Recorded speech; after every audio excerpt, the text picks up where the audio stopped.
Good evening, everyone, and welcome to this week's episode of Paranormal Lens presented by Jot Nick's Paranormal. I am Jamie Widener. I'll be your host for this evening, along with that guy, Chad Thomas. Chad, what's going on, dude? Oh, lots going on. Had meetings tonight, and then I had a friend's podcast that I had to catch. Our friend Jenny was on her inaugural episode with Kim and Anthony, and they did a wonderful job. So I was going to come clean and tell you that I moonlighted this evening as well, but I'm glad you beat me to it, so it doesn't seem so bad. But yeah, great first episode, guys. The show is called Seekers Chronicles Paranormal Historians. And this was episode 1, the launch tonight. So great job to everybody. Mm-hmm. And many, many more to come. Yep. How was your week? Did you do anything exciting over the weekend, perhaps? We were at the brewery. Yeah. It's been a while. So, hey, Marie. Good to see you. Good evening. We were at the brewery. It was a good, interesting evening. We didn't have a lot of people, but there was a lot of activity going on. There sure was. Yeah, there really was. It's funny like that. When we have a full house and there's 3 teams working, 3 floors all at the same time, everybody's in their spaces. There's so much activity happening. It's energy activity happening with everybody there. Sometimes when there's a smaller group, a smaller crowd, if you will, you have more time to hear, see, feel, and sense the scenarios of things happening around you. And I think that really helped us tonight. Hey, Shane, it really helped us tonight. I think it was today. On Saturday night, it really helped, I think, for us to be more attentive to all of the stuff that was happening, because it was a lot. You're right. In the ballroom and the bar and certainly the catacombs at the very end of the evening. Mm-hmm. It's neat. Yeah, so, I was in the bar for 2 because we had smaller groups. We did things a little bit differently. I was in the bar for 2 sessions and getting a lot of activity. Then we went over to the Peacock Room. That's the one. And I had Mary hanging out with me. They on the SLS, they actually saw something standing next to me, and I could sort of feel her there. And then there was something going on in the canopy room that Amanda and I had some time that we went in, and at first it felt like it was something that wasn't supposed to be there, but we sort of worked out that it was somebody hiding who had been accused of something. And it wasn't. It was just interesting. It was a really interesting experience. So. You think it was a remnant of the murder mystery dinner that was there before? Someone. It could have been, but no, it felt a little. Shots were fired, so. It was definitely an interesting experience. So, but we sort of gave it some closure and said, "Look, your time's done. Your punishment. You're not under." And it was, and gave it the choice of what it wanted to do. So it was interesting. It was fun. Very cool. So. And you were upstairs, I think, right? Yeah, I was in the ballroom for both sessions, and there was a lot of activity toward the back of the room, toward the bedrooms, away from the main area. And I don't know if you want to show this or not, or play this or not, but I know Alex, one of our investigators, or our trainee investigator, and also I want to say your favorite son, but then Ben would have a fit, right? Right. But Ben doesn't watch, so I can say whatever I want. Oh gosh, I hope he's not watching. Anyway, love you, Ben. The situation is they were in the very back of the room, back in the hallway that led to the bedroom that used to belong to Ani and Tekla, the 2 of the girls in the family. And Alex is doing call and response, and just asking for some contact. And we got to us, a very clear audio. He heard it live and captured it. And right. It's interesting. And I'm not sure how, if you guys don't have headphones, obviously you're probably not going to catch this as well. But why don't we play it? And let's see what we see. The screen's going to go dark. I'd say go ahead and turn your volume up, and we'll play. It's about right next to the microphone. Speaker. Oh, mic. Yeah, sorry, speaker. Anyway, so it's about 40 seconds. So here we go. Yeah, was that you? Well, thank you for making a noise back there. Can you do it again?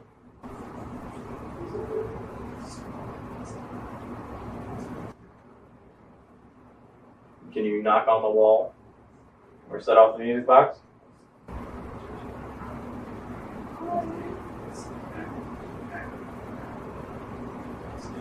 Did you hear that? Yeah. What's that? That sounded like a young voice, like a kid's voice. Yeah. Thank you so much. Wow.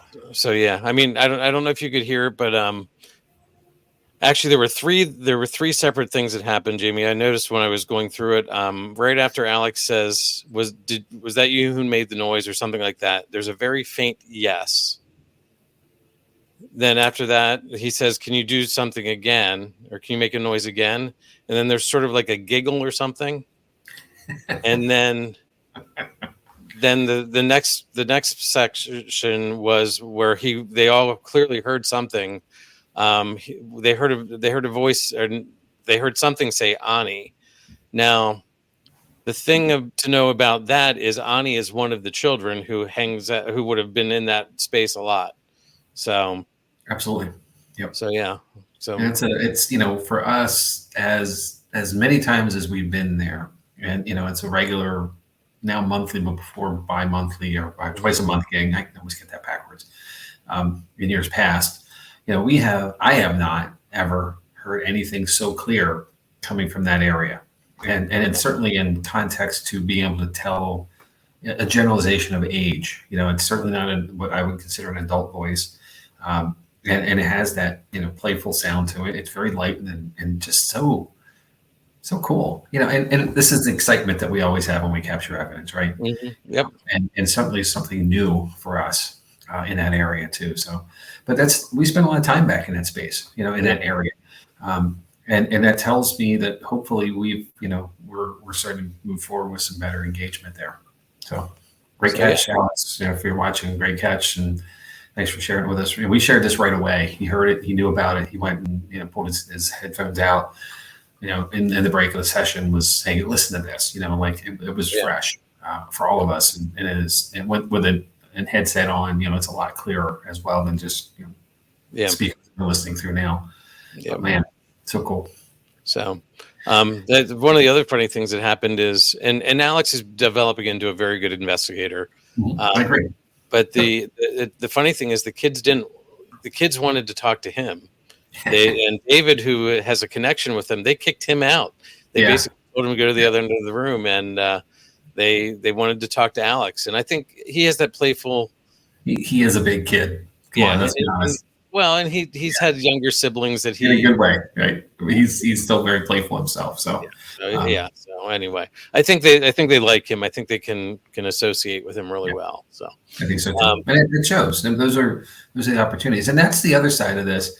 As an investigator, if we're paying attention, to the space we're in, and you get like the you got to go kind of moment, you got to follow that. You got to pay attention and listen to it and leave, and then allow the investigation to continue, and that's why we partner up, right? So it's not always just one person, there's two of us. We can play that if we need to. And in the case of David, he came to the back of the room where I was I was standing up back a bit, and he set up a flashlight with a call and response there, and it started activating almost immediately as well. So it wasn't like there, his presence in that where they were was cutting things off. He just had other activity elsewhere. So it was quite, and that's another proof that there's stuff happening all around us. It's just so hard sometimes to capture it all.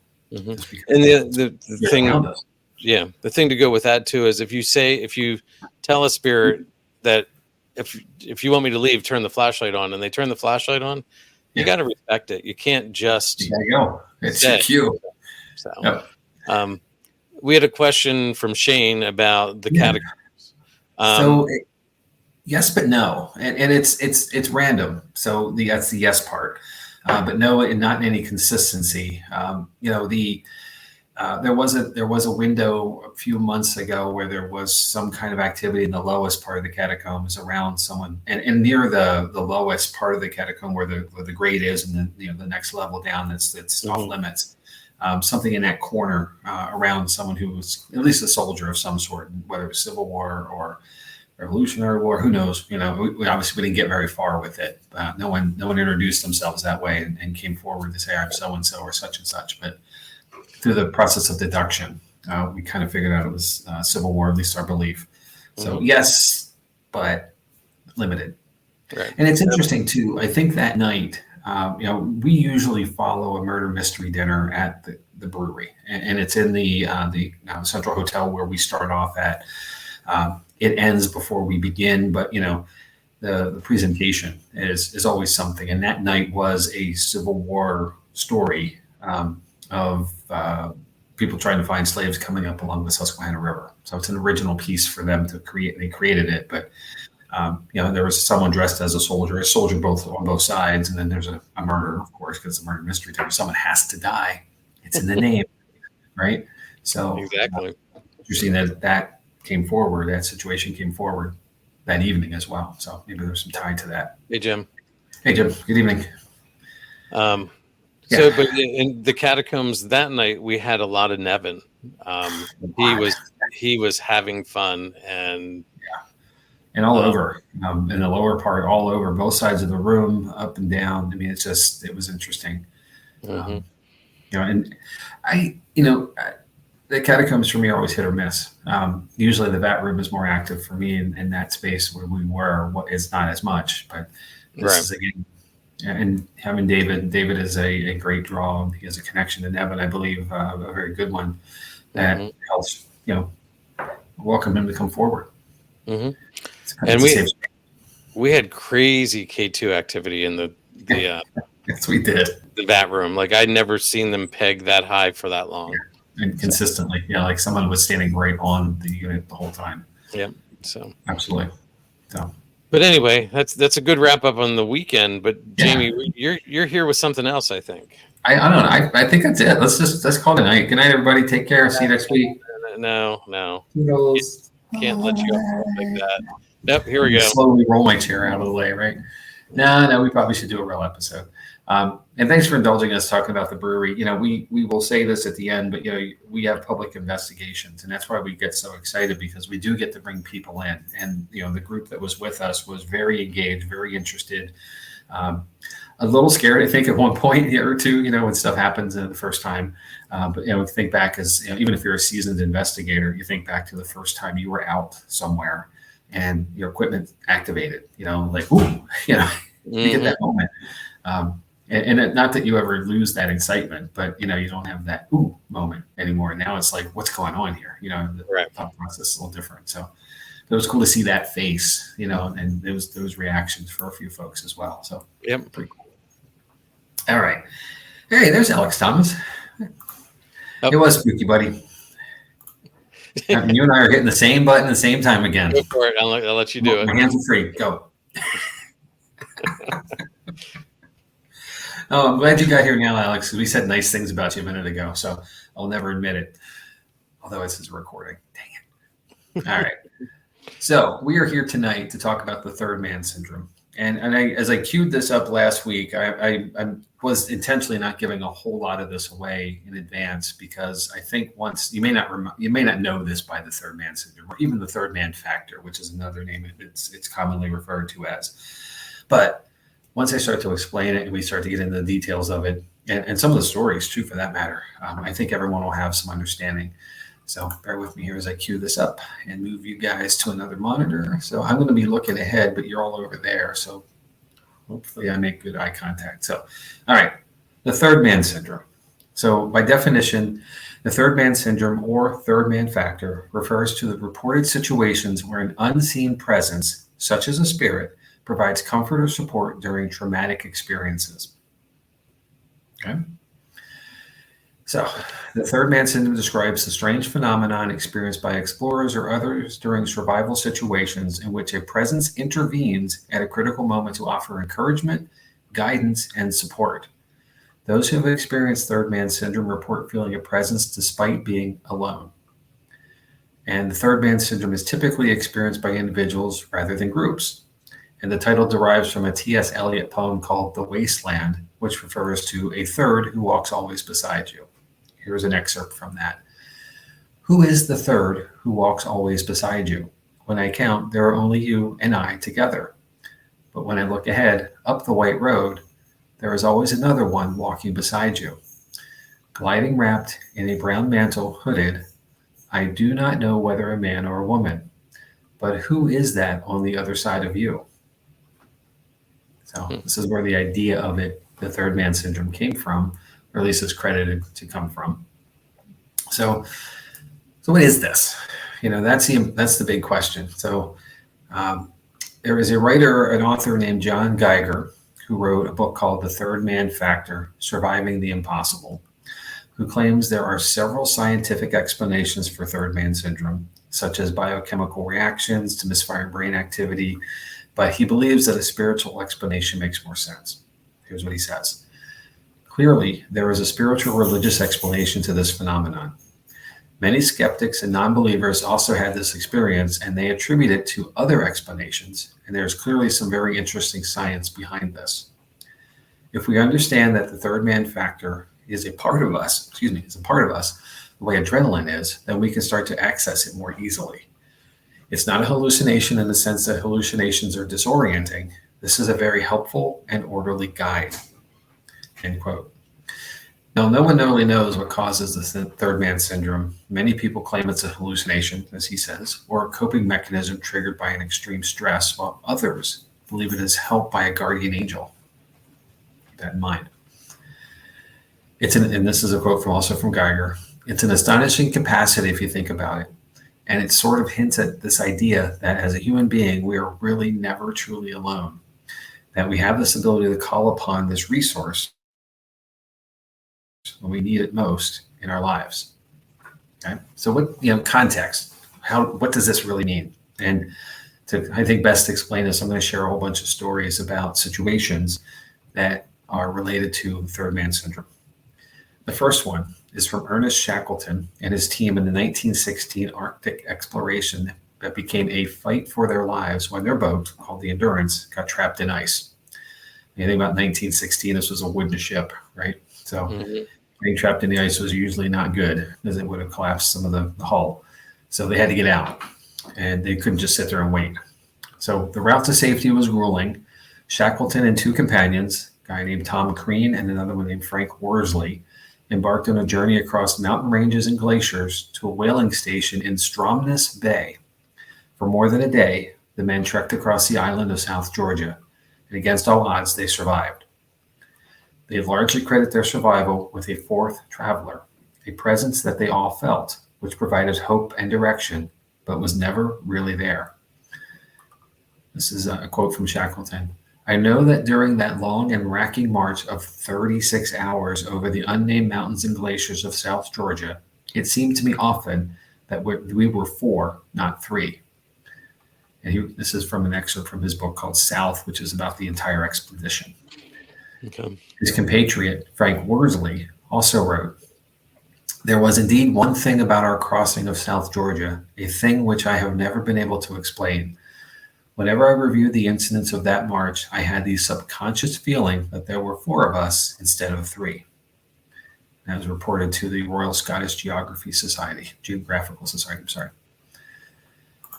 So you think about 36 hours of hiking across Antarctica, the weather and all the environmental conditions that they would have faced. The motivation that got them moving was some unseen person or being with them. The second story is much more recent. Okay, Jamie, before you go on that one, Excuse me.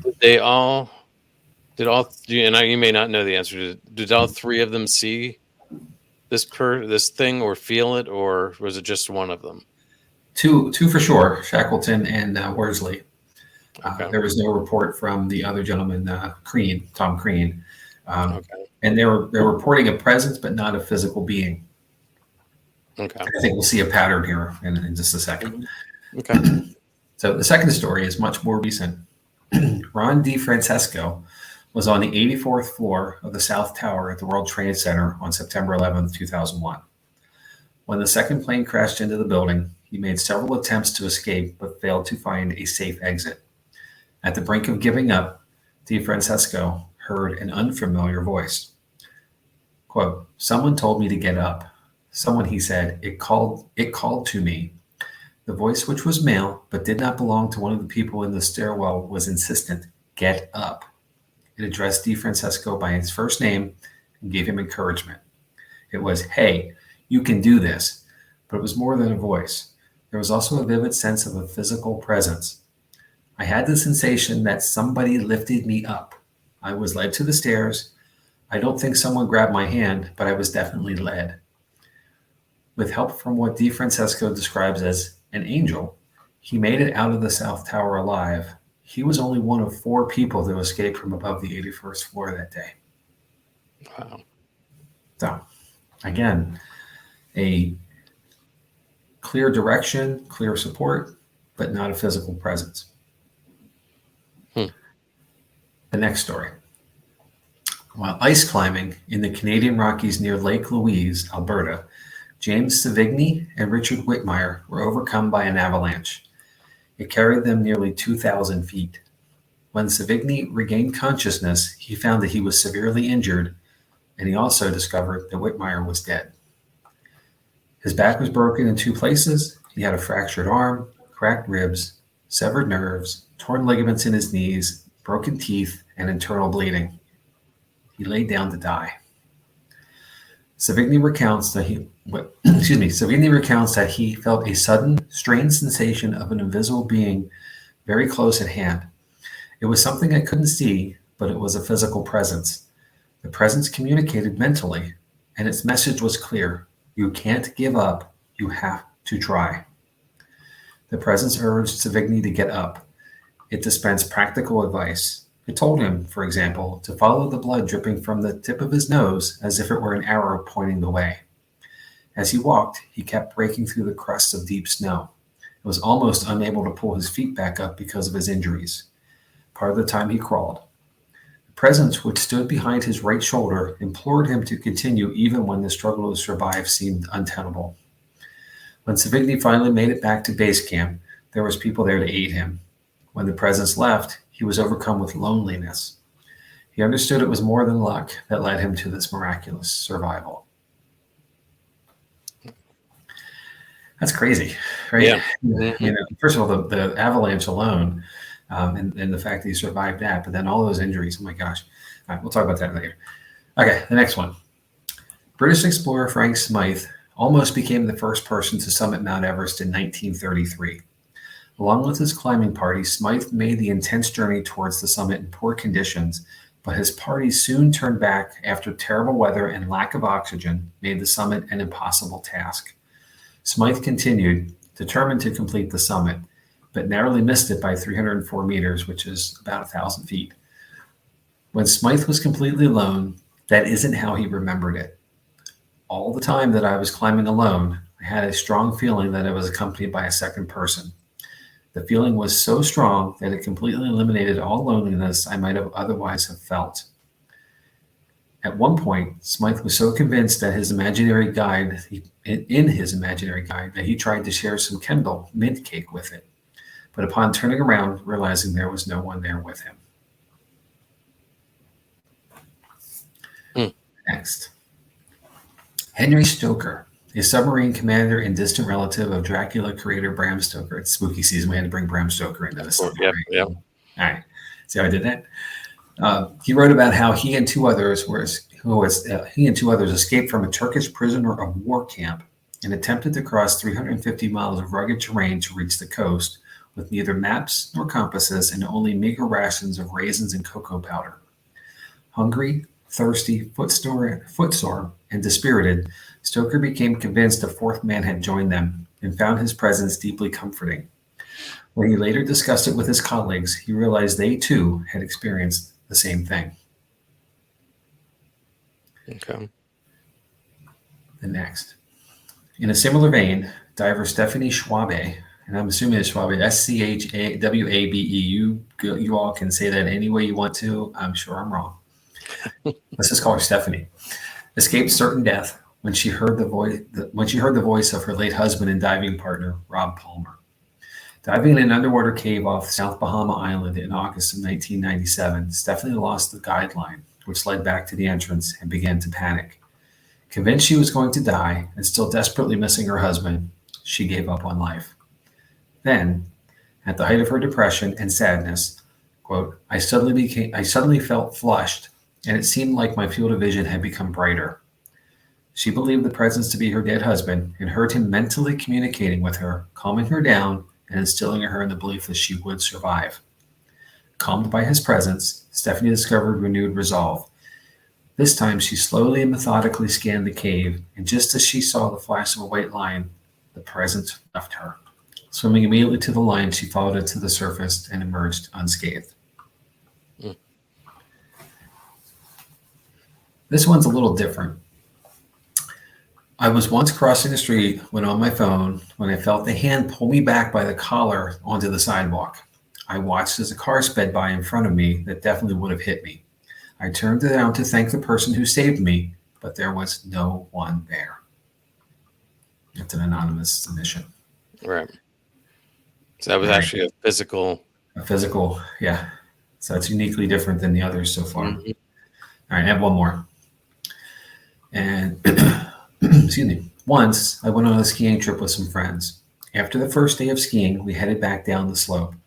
Right at the bottom near the chairlift, my ski tips crossed and I fell. I was in pain after the fall, but I got up and went back to my room at the hotel. The pain was getting worse and I feared it was a cracked rib. I was sitting on the bed, waiting for the tub to fill, when I heard a male voice say, "Get up for your spleen." Or get help for your spleen, I'm sorry. I got up, got dressed, and headed down to the lobby, where they took me to the Slopes Medical Building. After the exam, the guy there said that I could go and probably would be okay.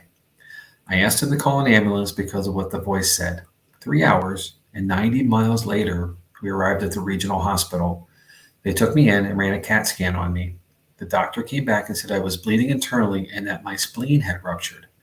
I am so glad I listened to the voice, or I would have died that night in that hotel room.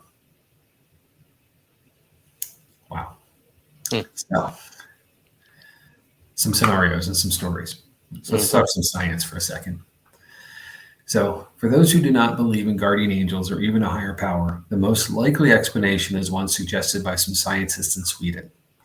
In a laboratory setting, they were able to invoke such a presence in an epileptic 22-year-old woman by electronically stimulating part of her brain.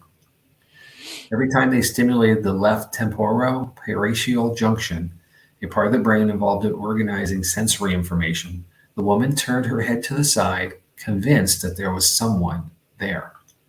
When the electrical current was switched off, she turned her head back again, reporting that the sensation had ceased. This mechanism has been called a switch. Although people in everyday life are not electrically stimulated, scientists believe those under extreme physical stress at the limits of their endurance would have access to this switch. Okay. To conclude, and this is, a lot of stuff here. So I understand the scientific explanation of the temporal stimulation. I do. I get that. And I get that we have an innate sense of self-preservation to make the extraordinary seem ordinary when put under extreme stress. We have a way. Right. The part I find most interesting is the sense of calm and or focus people report and the feeling of another's presence. To me, it's that part that most intrigues me, as well as we have all relied on another at some point for their calmness and support to get through a scary or stressful situation. I mean, honestly, who hasn't climbed in their parents' bed during a thunderstorm, right? Right. Or held another's hand when an unexpected turbulence hits on a flight. Right. And it's a true story, Chad. I was flying to my Orlando several years ago, and I was on an aisle seat, and the middle and the window were two high school kids on the way to a Disney trip. Think of your kids, our kids heading down, school trip. Mm-hmm. So the girl in the middle, first flight, already scared. Somewhere about halfway, we hit something that bounced the plane. You know how it goes. Oh yeah. Not only did she scream, she also grabbed my hand with such force that I thought she was going to break it. I swear. And her friend just looked over and laughed at her because apparently she had flown before. Right. So, and I get this. Okay, I traveled a whole lot for years and years and years. I know this feeling. I remember my first couple times with it. I'm like, oh gosh, this is it. Mm-hmm. So I'm cool. I'm not arguing with her, but after about 5 minutes or so, I look over and I said, I think you can let go now. So, and she did, and a little embarrassed, but I'm like, it's okay. I'm here if you need me. So, it happens. We have that. We seek something when We seek comfort. We do. We have that moment, right? So, with so many reported experiences, it's hard for me to believe that the third man syndrome could not be real. Unfortunately, I have never been in a situation to know if it is. And hopefully, Chad, you or I never will be. Right.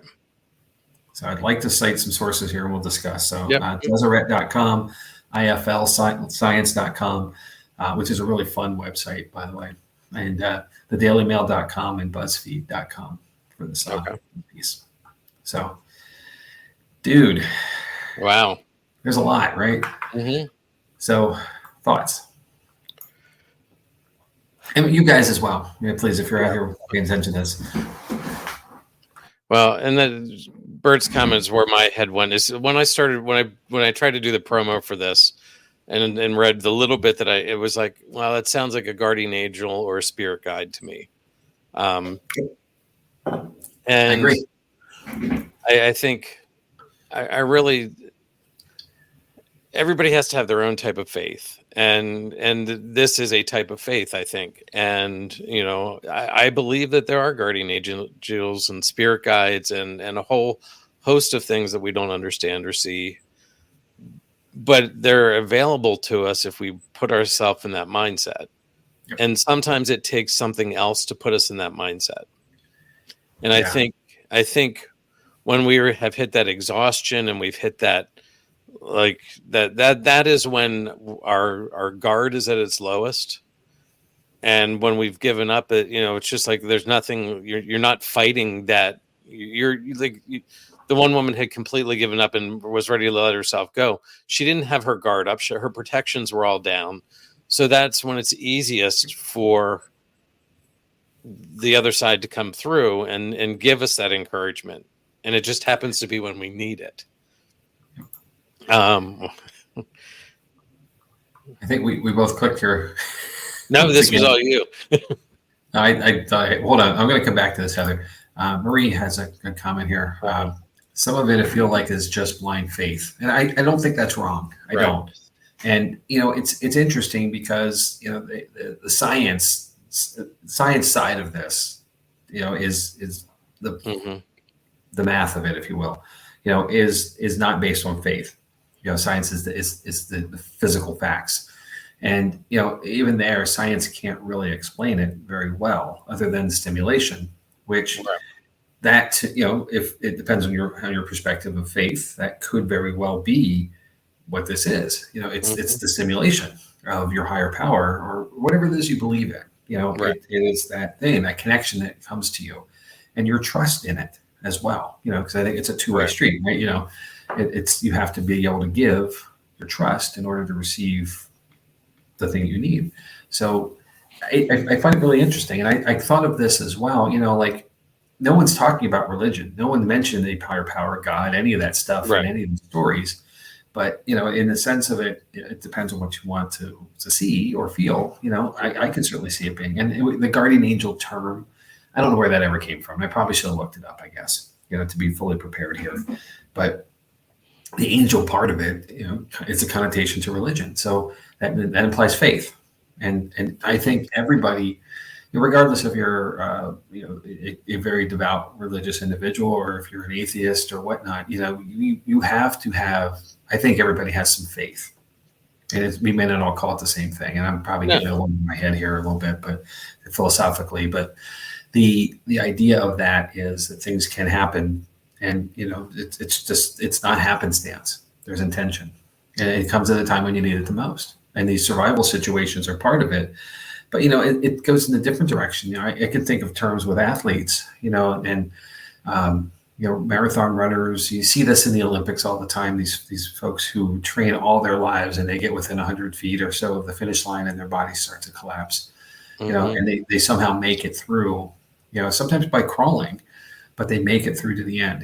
That extra oomph happens to them, that need is met, and then they complete the task. And that if you spin that a different direction and they're out in the wilderness somewhere and they just escaped an avalanche or a rock slide or something, and this is their way back in, it's not much different. It's just they're wearing a jersey instead of something else.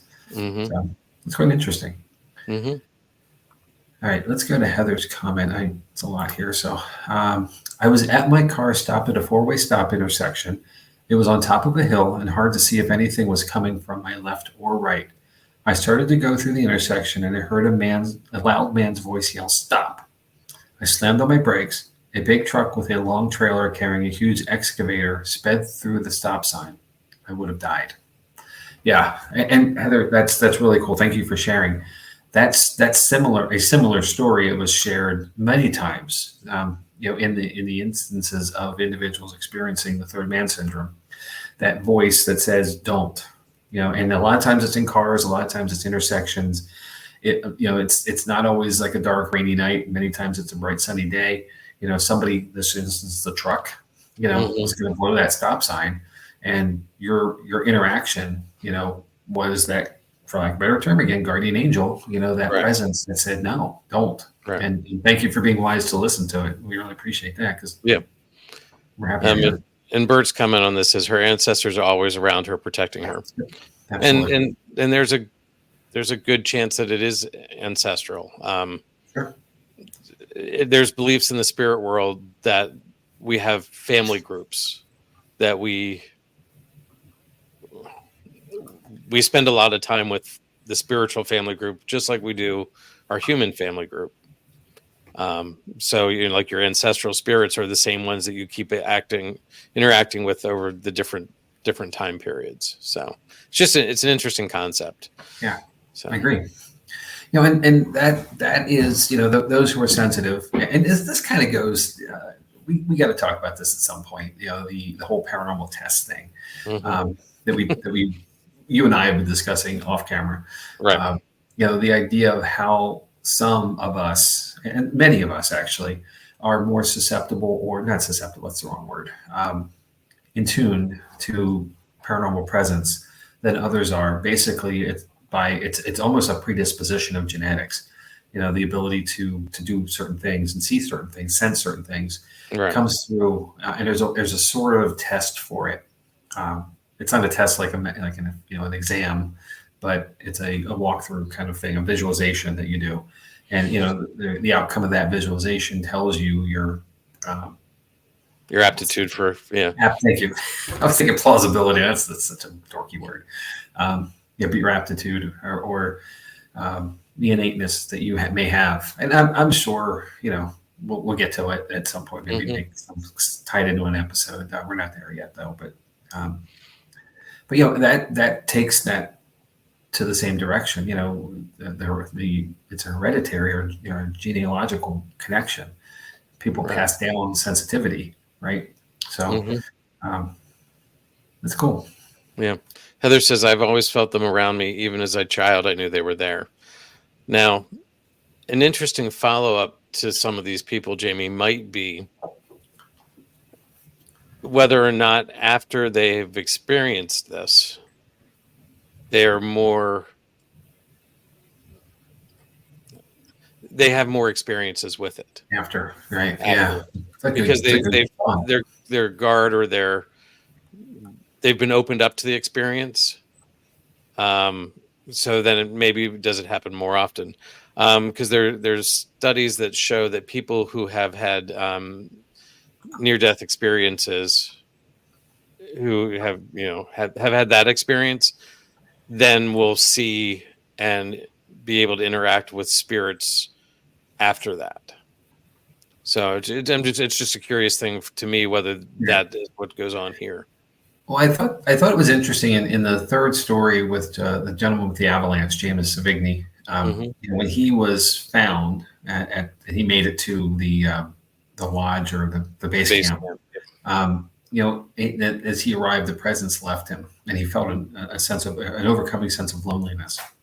And also with our diver Stephanie, when she found the will to move forward, the presence left her there.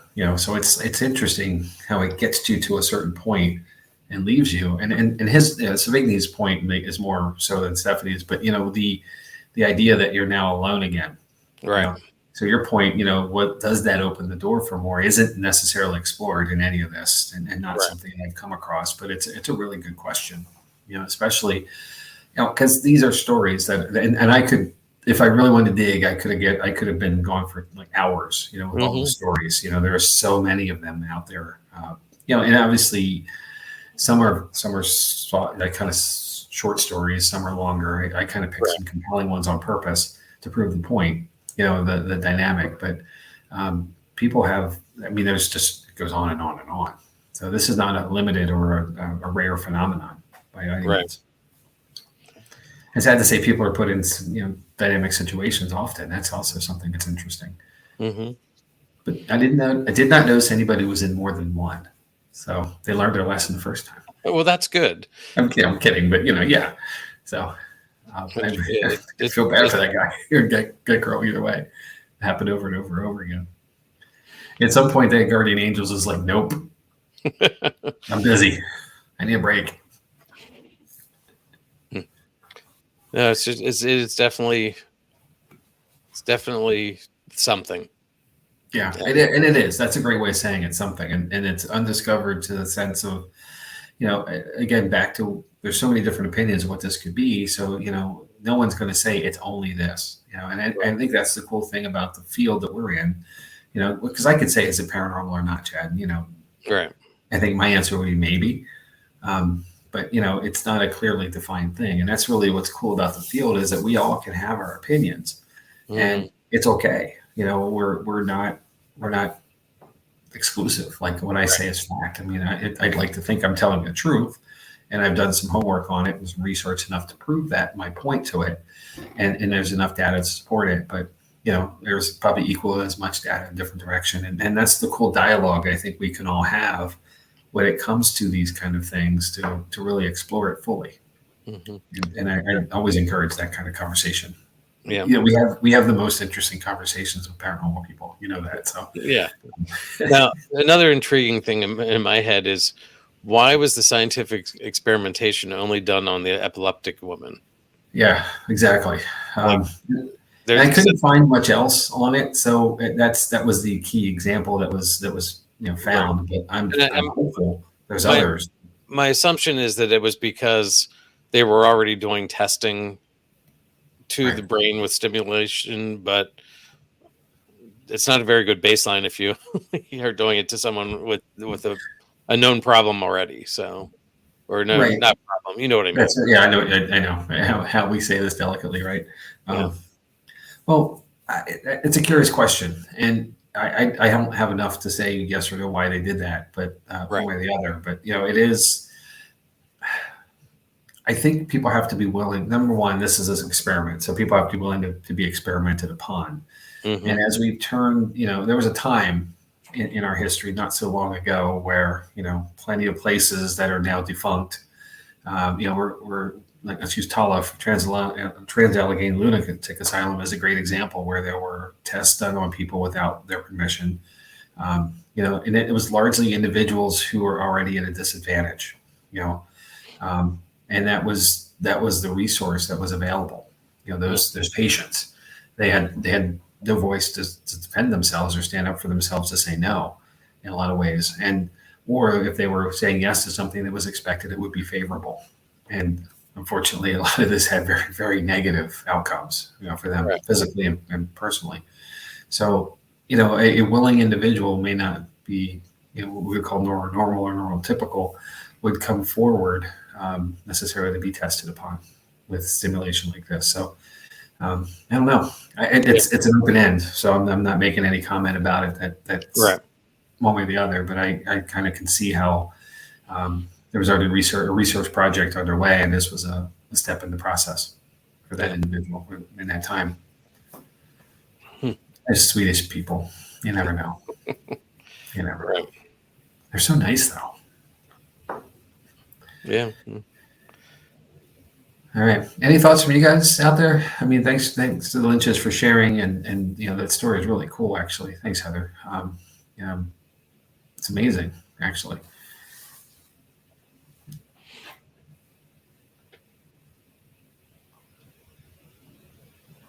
All right. Well, if nothing else, perhaps we should move on. What do you say, Chad? Sounds good to me. Here we go. Cool. So we've got some upcoming episodes. You notice that this is a little filled out. We've got more information up there. Next week, I will be talking about Wilson Castle. I'm really excited because I actually am talking to Andy from Wilson Castle tomorrow night. We've got a phone call with him just to get some information. He said, yeah, there's a lot of good information out there, but there's a lot of bad information out there. Sure. So he's willing to talk to me a little bit and see what's going on. The other thing I want to say about next week's episode, and Jamie, this is news to you. We're probably going to be trying a new streaming service next week because we've got some stuff going on with StreamYard, which has been our streaming service for the past year and a half. And we're looking to make some changes, make some things more cost effective, and we'll see how that goes. If we can make it work, if not, we'll still be here on StreamYard. So one way or the other, we'll be here. One way or the other. But this may be a smashing success, or this may be a crashing failure. So anyway, we'll see how that goes. We'll do it together. Yeah. So then after that, we've got the Well of Barhout. Yep. Just whatever you want. That's cool at this point. All right. The weekend after the Tuesday after that, we've got Daryl Marston talking about the investigation at Boobies. Yep. Then the week after that, follow up on our spectacular event. Which we'll talk about in a minute. Yep. The Tuesday after that, we're going to have Ron and Lourdes to talk about their part of that event. Hopefully, we'll have some clips. We'll see how that goes. Hopefully. It would be nice to have some clips from that event. So after that, I'm going to go talk about the Mount Washington Hotel. Then Jamie's doing Rose Mackenberg. I'm going to discuss the Queen Mary on the 19th of November. And on the 26th, we're going to cover another triangle, the Great Lakes Triangle. There are triangles everywhere. There are. So I'm excited. We got a lot of good stuff coming up. Looking really forward to some of the stuff. Absolutely. For triangles, Chad, all you need are 3 points and some weird stuff in between, right? So exactly. So they're everywhere. Yep. The spectacular event, Jamie. What's going on with that? It is sold out, dude. This is awesome. It is sold out. We have reached our maximum capacity, so the event is now sold over or out, and we're already thinking ahead to next year. So for those who have tickets, we look forward to seeing you soon. Just only a couple weeks away. Here we are on the 1st of October, so we're 18 days out. And that's just can't get here fast. I never would like to wish time away, because every day is precious, all the time we spend with our friends and family and everything. But you're looking forward to this one. Getting to an event is still pretty cool too. So I'm looking forward to this one. Obviously since we announced it, I've been excited, having missed these guys in our Red Mill event last year. So it's really cool. Yep. Then more stuff, right? Yep. Actually, what I don't have up here, Jamie, is this Saturday. Yes. The team, I completely forgot about it. I remembered it, and then I forgot it when I was putting the slides together. The team will be at the Albatwitch Festival in Columbia. Yep. Part of the team. So, feel free to stop by there and say hello. Meet Jerry and Missy. I'll be there part of the day. I know people will be in and out all day, but stop by and say hello. It's a 11 to 5 window. So, and there's vendors, there's some demonstrations and lecture time. There is food. Of course, you can't have an event like this without food. But it's at the Columbia River Park in Columbia, PA, from 11 to 5. Okay. Saturday, be there, be square. Uh-huh. Whichever you prefer. We like triangles. Yeah. October 12th isn't our next public investigation. We are already down to 19 tickets on that. And it seems to be like when we hit that point, then they sell out. So It's also getting close to spooky night. So I'd say grab your tickets soon if you want to get tickets for that. Yep. Come and do it. Like I said, the 19th is already sold out. Then we have events on the 16th of November and the 7th of December. And then that's it for the year for Publix at the brewery. We will get our list up for next year as soon as we have everything coordinated with the brewery. It takes some work, so it'll probably be a couple weeks to a month or so yet till we get that up, but we'll get it up as soon as possible.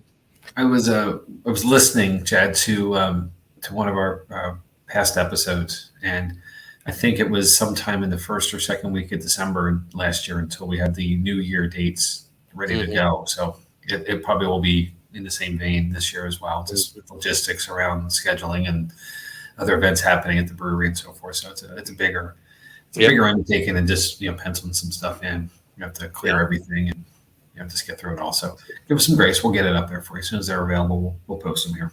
Yep. Heather, I'll be seeing Heather this weekend. So okay. Deal. And then, as typical, here are our social media outlets. Facebook, you found us there. TikTok, The Real Jotniks Paranormal. Instagram, Jotniks_paranormal.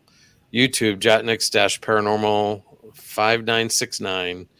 Email us at paranormallenspodcast@gmail.com.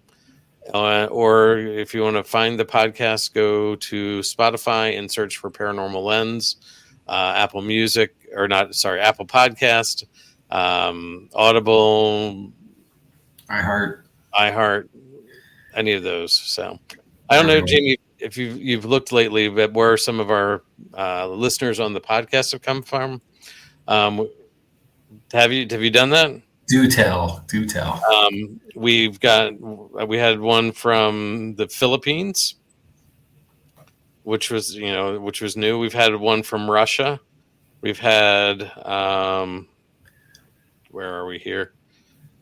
Sweden. We talked about the Swedes earlier. Italy, Romania, the United States, and the Philippines. So we're starting to spread out. We are international. This is awesome. Thank you all. It's very cool. So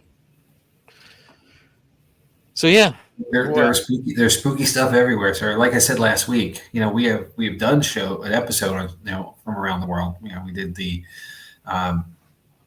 the dingo neck in Africa. We did the La Siguanaba in Central America. Mm-hmm. We were coming up on the Well of Barhout, which is going to be in Yemen, or is in Yemen. We have had we've been in Russia, and let's see, where else were we? Where else? I feel like we've been elsewhere. Canada for the very first episode of the Ogopogo. So we are a worldly podcast. So we were in the Asia for the Dragon Triangle. The Dragon Triangle. Thank you. Of course. The forest. In Japan, we were there. So with Aoki Hara. So we appreciate folks from around the world catching up with us. Ireland, thank you, Heather. We did the Puka. And Scotland, because we were in Scotland last week. So there's spooky stuff everywhere. And if it's out there, we're going to find it eventually. So, if you have something you'd like us to talk about, feel free to shoot us an email. The Paranormal Lens Podcast @gmail.com address gets right to Chad. Then Chad shares with me. And then we go, cool, let's do that. And then, we've certainly done some listener submissions already, and we're happy to do more. Of course, we list the schedule for you, what we want to do, but we can plug and play stuff all the time. Exactly. I'd much rather bump my episode on something back to get what you want to see or hear, and catch it later. So feel free, reach out, touch base, and if it's your own story, we'll share it. So just let us know. Or we'll have you come on and share it. We're open to that too. Yeah, we know how to make this work now. So, now that we're going to try another one, another service, we figured this one out. We're going to go try and figure out another one. Gosh, it's crazy, right? It's the same about this, Chad. Like, almost 2 years ago, we were starting to talk about this, how to do this, right? Or could we do this? And then a lot of pre-production planning and meetings and so forth. But this first couple, I'm grateful for anybody for sticking with us after those first couple months. So thank you all. Mm-hmm. So, and that takes me to something else. So, with respect to those who find us on the streaming services, please feel free to leave us a review, give us some stars, give us something to let us know how we're doing. we sit here and we talk to each other, and we know people are here with us in this live episode, because of comments and such. But after the fact, when it's out there to the world on the streaming lines, wherever you are, in the world, how you're finding us, we don't know what you're up to. So how you feel about it. So just give us, leave us a comment, give us some stars. 5's great. We love that. And that's obviously, we hope we've earned them, but if it's less, that's cool too. I can't ask for 6 or 7 or 8 even. So, 5's great, but, we appreciate you, and let us know, and let us know how we're doing, and let us know what else we could be doing for you. Rick. Yes. Our dear friend, Rick Fisher. He will be all over the Alba Twitch Festival on Saturday. And he is a local author as well. He's written several books, but one being on the Alba Twitch itself, and having a personal experience, the catalyst for that. So we should find some time for Rick. Mm-hmm. That's a great idea, actually. So there we go. Thank you. Appreciate that. If you know him, Jamie, I'll let you make the connection. I see links on here, and I just assume it's Heather. I'm sorry, Bert. I apologize. So. I'm sorry, what were you saying, Chad? If you know him, I'll let you make that connection and get that one. I don't know him well. I met him once a while ago, 2 or 3 or so years ago, maybe even 4 by now. So, but I know people who know him well. So, well, maybe I'll meet him on Saturday. Maybe I'll have Jerry. He will definitely be there. Don't you worry. And the cool thing, he's a local guy to our area. Here in the Columbia, PA region, South Central PA. He has done some really cool things, and I'll give him a lot of credit here. A shout out to Rick. He has done some book signings and some readings at the historic Columbia Market House to support the local first responders, to raise funds there and help out with things that they need recently, and not just recently, but I've noticed more recently than others. And he's usually available on Saturday or so a month when the market's open to offer his books, and sign some of them, of course, talk to everybody. Real personable guy. So that's pretty cool. So do you see we have a connection here, Jamie? I do. Look at that. There it is. He's Uncle Rick. That's perfect. So yep. So well, I'll definitely meet him. And there it is. With Bert's comment here. Let me click this. Now, the Columbia Market House has a dungeon. Okay.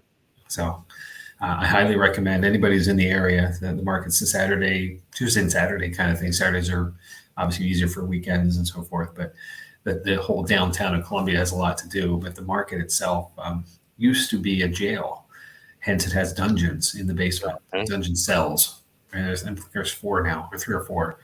And I'm a kid from Columbia, so this is near and dear to me. I will not be shameful to say this, but as a kid, we were able to get down in there and close the doors and stuff like that. And I forgot, what it was like to be in a cell until we went to West Virginia. Got locked in the cells there. Yeah, you, Bert, and I. Yeah. Oh man, that brought back some memories. So, nope, never again. Nope.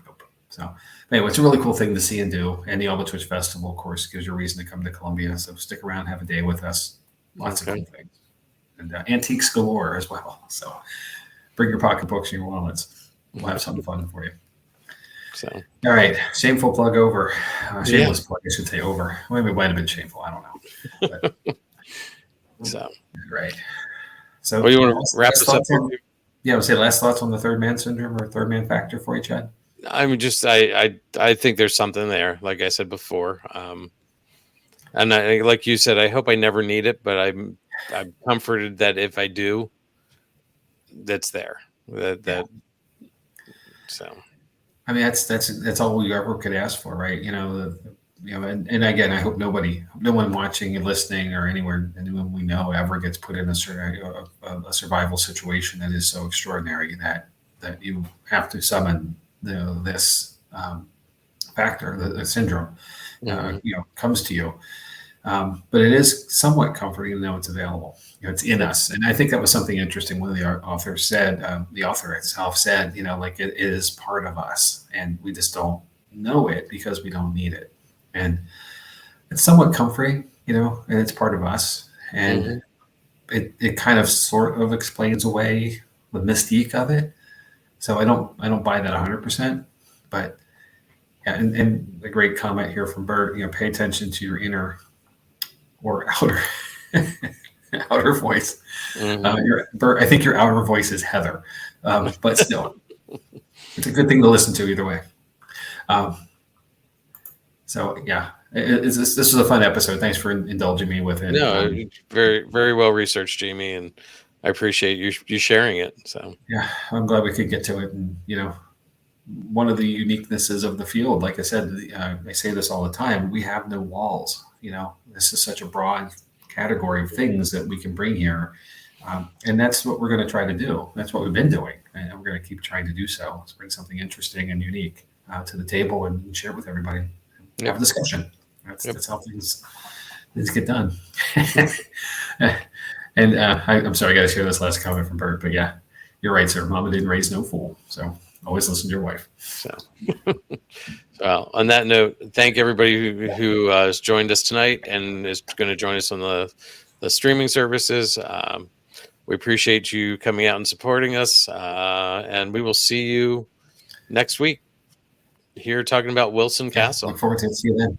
All right. Good night. Yes.